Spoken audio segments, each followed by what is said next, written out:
Hello guys, আজকে আমি সিম আর আলু ভাজি করব। এজন্য সিম আর আলু কুটে ধুয়ে রেখেছি। আলু আর সিমটা আমি এখন কড়াইয়ের মধ্যে দিয়ে দিব।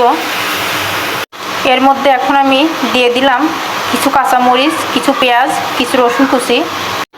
সিম আর আলুগুলোকে এখন আমি কিছু পানি দিয়ে সিদ্ধ করে নিব। এরপর দিয়ে দিলাম পরিমাণ মতো কিছু লবণ, পরিমাণ মতো কিছু হলুদ।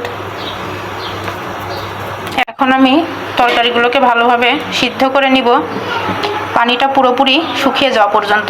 আলুটা আর সিমটা পুরোপুরিভাবে সিদ্ধ হয়ে পানিটা শুকিয়ে গেছে।